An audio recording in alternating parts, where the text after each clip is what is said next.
Scott, we've been pretty lucky around here lately with some weather, but other parts of the country not so much. This is out of Nebraska here. Time-lapse video of severe storms approaching. We've seen things just like this in our area before, and that lightning can get really nasty. Strong winds, large hail even. Yeah, and when you see this amount of lightning, even though this is a time-lapse, so it's compressed down, but when you see constant flashes like that, it's a sign it's a very strong storm. This system in Nebraska, actually, Andrew, it does bring us the chance for some severe weather locally later this week. Not going to be dealing with the risks that they are going to be experiencing over the next couple of days, but it will be weaker once it gets here. But we could see a few strong storms nonetheless. As far as our view right now, overlooking downtown Savannah, mix of clouds and sunshine. You can see a few of those gray bottoms of those clouds. We do run the risk of having a couple of stray showers developing over the next few hours, but Viper radar has been all clear this afternoon. 88 degrees is the current temperature, feeling like 93 degrees because of higher low-level humidities being a concern out there, and with temperatures even hotter for tomorrow and into Thursday, it will feel a little bit hotter for us at times.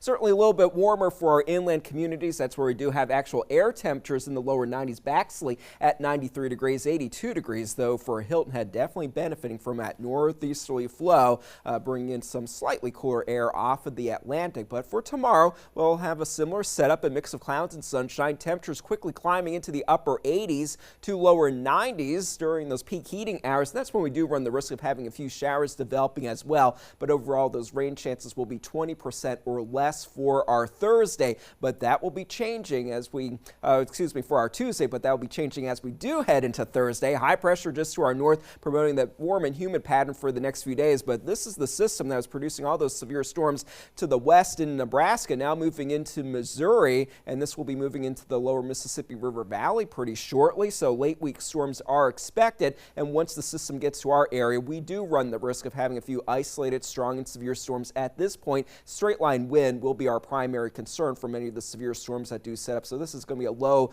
end type of event, but you definitely want to keep your guard up in case there are any warnings issued for your area. In the tropics, it's been very active. We have major Hurricane Gabrielle, and we have two tropical waves that we are watching for potential development. This one that has a high end risk of developing, looking like it is going to stay a little bit west of what Gabrielle did, likely moving between the east coast of the U.S. and Bermuda as we head into the next week or so. This system that's a little bit closer to the Caribbean islands, this one is going to be moving more toward the Turks and Caicos and the Bahamas, and it's possible as we go into the later part of this week, this weekend and early next week, we could have some sort of tropical system off of our coast. We're not concerned just yet, but it's worth keeping an eye on that forecast. Gabrielle, still a major hurricane, so it does pull away from Bermuda, maintaining Category 4 strength throughout the day, but it is a little bit weaker compared to last night. 130-mile-per-hour sustained winds, and it is going to be moving toward the Azores, likely maintaining hurricane strength as we get to late Thursday